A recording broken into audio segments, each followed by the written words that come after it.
Pot roast is such a classic comfort food, so let's make one today. Now there's various cuts you can use for that. I happen to be partial to top round, and you'll see what I'm doing now. The first thing I have to do is sear this meat. So I'm gonna take the piece here. This is about, I'd say this is about a little over 3.5 pounds. Something between 3 and 4 pounds works out pretty well. Put salt, I hit it with some pepper, and then we're gonna sear it up. So I'm gonna put some oil in here. This is a nice hot and heavy vessel, which is important. Get a nice layer of olive oil on the bottom. And from there, I'm just gonna salt and pepper it. And we're gonna stick it in. Now the way I know each side is seared properly is it's gonna wanna come loose, okay? I don't want to, I don't want to move it around until it's nicely seared, because I want to make sure that it gets that nice crust, and I don't want to have it pull up meat, right? So leave it alone. Just put it in there, high temperature, sear it really nice. When it wants to move and break loose, you can flip it to the other side. This is going to take a little time. We'll come back to the next phase. All right, now, so the roast is seared and removed. You can see how beautiful it is. It's got that nice crust on it. I have the oil in here. You can add a little more oil if you need it, because the next step, I'm going to put in, this is 2 onions quartered. I've got a half a head of fennel, okay, cut into big, large chunks. And then I've got some garlic. I'm going to add that just in a minute when we get this started. So what I'm trying to do here is I'm going to quickly get a little bit of caramelization on this veg. Alright? I'm not trying to overdo it, and I'm not trying to get them all cooked, because it's going to cook for a long time.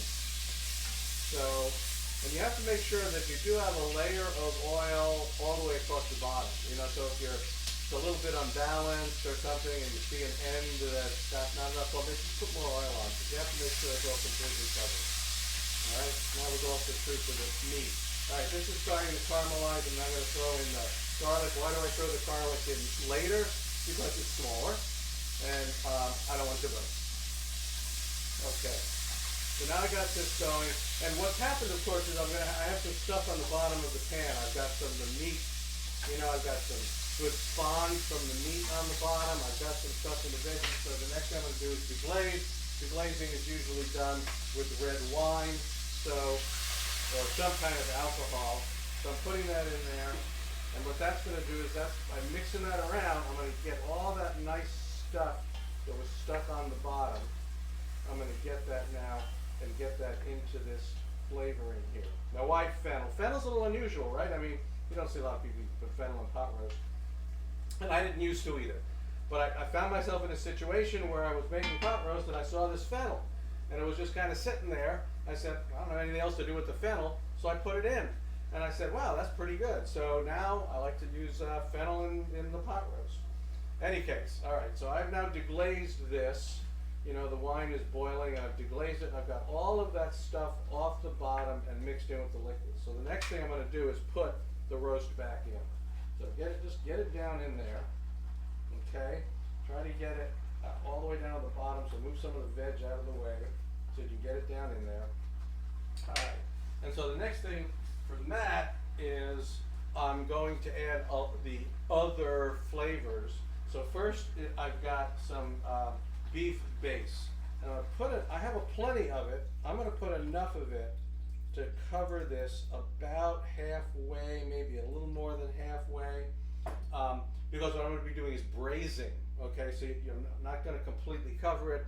I'm just going to have some of that, and then I'm going to add the rest of the herbs. So I've got this is 20 leaves of sage, and I've got 15 mint leaves. I've got this is rosemary. This is like about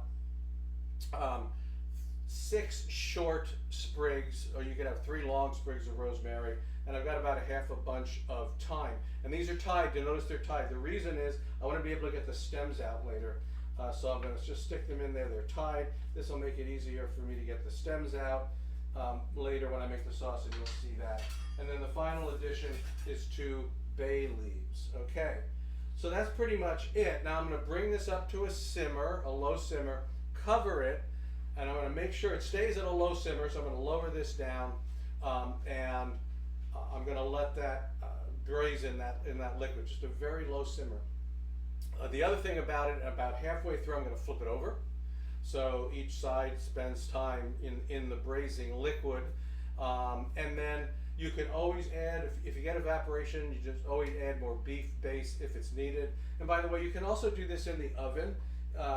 It might, some stoves it's hard to control it, so you can do it in the oven. Maybe 300 degrees will get that simmer, but it's going to depend on the oven, your specific oven, the vessels you use, the size of the piece of meat, and everything. So you'll just have to play with that a little bit to find the right temperature, and you can leave it in the oven.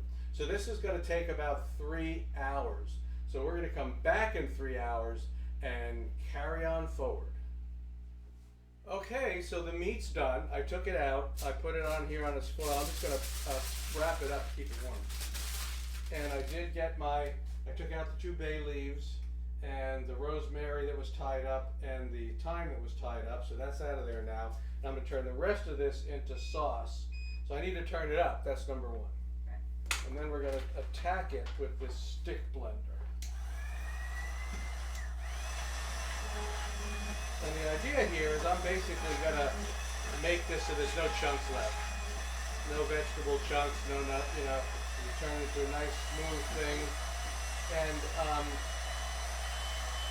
so we're going to, and I'm going to do a little flavor and thickening.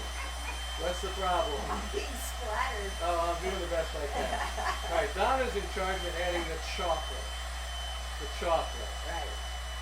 Okay, I'm going to use this. I'm going to use some. This is 100% Dutch processed cocoa, the little powder, with a little bit of water mixed in, and it's going to add a nice richness, and it's also going to help me to thicken this. Go ahead, put some more on. I'm definitely mixing the use in there. Yeah, that should be good. Alright. So I've got that all blended up now, and I could have done this in a blender. I could have done it in a food processor. What I'm going to do now is I'm going to turn it up, now that I've got it all blended up, and I'm going to reduce it down. With the help of the chocolate, it's going to thicken it back up. So once it's thickened and we've got a nice gravy out of it, we'll come back. Alright, so now I have reduced it down, and it's got a nice thick gravy consistency. So what do I do to finish? Add butter. Of course. I'm going to take this off the What heat, else? and I'm going to mount it. That's what they call it, mounting with butter, to get that just beautiful sheen.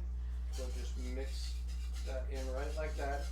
So all you basically do, you could leave it on the heat a little bit if you wanted, but it's pretty hot. So just take it off the heat, mix in a couple of tablespoons of butter, and you just have this beautiful, beautiful sauce. Now I'm going to taste it, see if I need any, how thick that is, see if I can need any salt.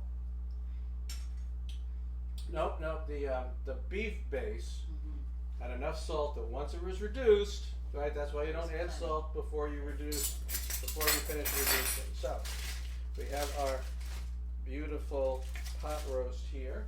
I'm going to grab a slicing knife. One of the things I like about, why do I use top wrap? Okay, one of the things I like about this is that it keeps this consistency. You could use chuck, right? Chuck is a lot more fat. Okay. So you make the pot roast and it really falls apart. Okay, I mean it's almost shredded. Whereas this can actually be sliced. Okay, and it's beautiful. And let's just put a little bit here that we can give it a taste. Put some sauce, some of the gravy on that. Look at that nice thick. Oh, isn't that beautiful? And that chocolate adds such a richness to it. So let's give it a taste.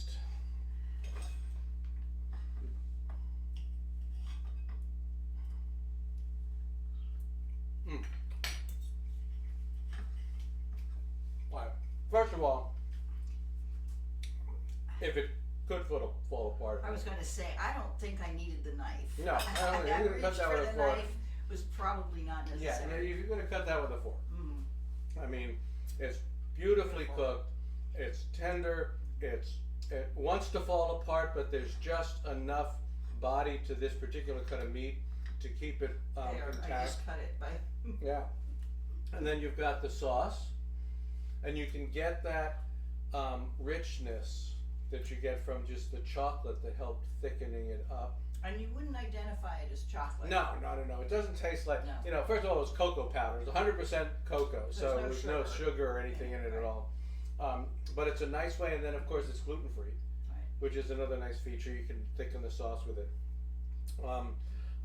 It's pretty simple. We didn't do too much to it. Had the nice herbs in it, and we made the sauce right there. What do you think? I think it's a winner beef dinner. Okay. Thanks everybody. We're gonna go eat now, and we'll see you next time.